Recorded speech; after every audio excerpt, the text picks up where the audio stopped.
जी, सवाल ये था कि जिस तरह से शंकराचार्य कालनेमी कह रहे हैं कि खुलेआम उन्होंने प्रेस कॉन्फ्रेंस में ये बातें कही कि कालनेमी कौन है, ये बताने के लिए उन्होंने कहा कि सनातन धर्म के लोगों को ये पता करना होगा कि कालनेमी कौन है। और 10 दिन का उन्होंने विंडो भी दिया कि 10 दिन में साधु संतों को तय कर लेना चाहिए कि वो योगी के साथ में खड़े हैं या सनातन धर्म के साथ में खड़े हैं। तो वैसी स्थिति में आपको लगता है कि कोई मिडल पॉइंट बन सकता है, मिडल ग्राउंड बन सकता है जहाँ पे योगी भी झुकें और शंकराचार्य भी झुकें? क्योंकि रीता बहुगुणा जोशी कह रही हैं कि भई सरकार के डिप्टी सीएम ये कह रहे हैं कि गलत हुआ, अधिकारियों को सज़ा मिलनी चाहिए और शंकराचार्य जी को भी झुक जाना चाहिए। तो कहीं न कहीं एक मध्यस्थता की कोशिश हो रही है।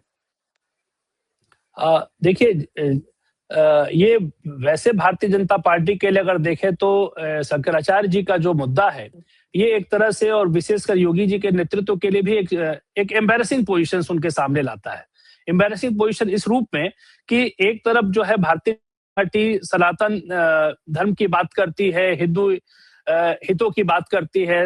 खुद योगी आदित्यनाथ जी नाथ संप्रदाय से आते हैं और योगी हैं, और वहीं दूसरी तरफ जो है उनका जो टकराव है वो शंकराचार्य जी से हो जाता है, और जहां वो उन्हें सदन में कहना पड़ता है कि वो हम किसी को भी शंकराचार्य नहीं कह सकते।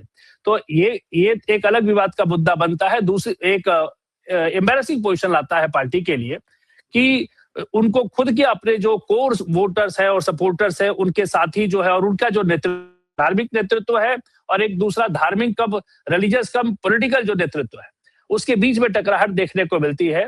और दूसरी तरफ कि जहां एक तरफ मुख्यमंत्री सदन में यह स्टेटमेंट देते हैं कि अगर जो लॉ एंड ऑर्डर को वायलेट करेगा, रूल्स को वायलेट करेगा, तो हम उसे सख्ती से निपटेंगे।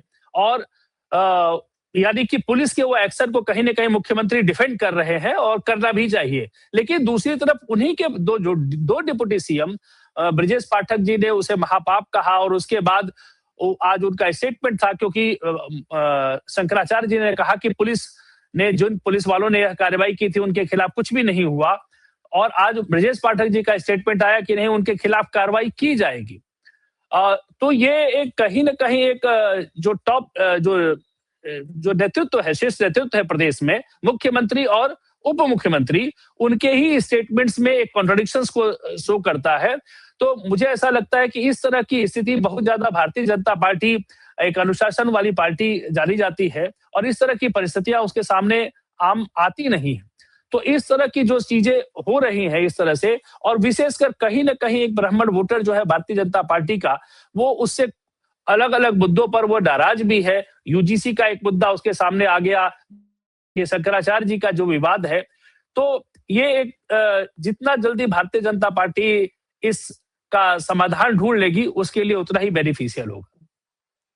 निश्चित रूप से जो उत्तर प्रदेश की जो कहानी पक रही है, उसमें ब्राह्मण जो वोट बैंक है बीजेपी की का जो एक बैकबोन है, जिस तरह से जाटो वोट बैंक एक समय में मायावती का बैकबोन माना जाता था और Yadav vote bank Samajwadi party का बैकबोन है, ब्राह्मण वोट बैंक बीजेपी का बैकबोन माना जाता है। लेकिन उसकी जो फॉल्ट लाइन है, उसकी जो नाराज़गियाँ हैं, वो कहीं न कहीं दिख रही हैं और ऐसे में शंकराचार्य और योगी आदित्यनाथ के बीच का जो जंग है, जो मुकाबला है, वो कहीं न कहीं बीजेपी लीडरशिप को लगता है कि इससे पार्टी का चुनावी साल में नुकसान हो सकता है और शायद इसलिए डिप्टी सीएम को ये कहा गया है कि भई आप माफ़ी माँगे या फिर कहें, स्टेटमेंट दें, मैसेजिंग करें, बटुक की पूजा करें। तो ये सारे उपक्रम उसी कड़ी का हिस्सा है।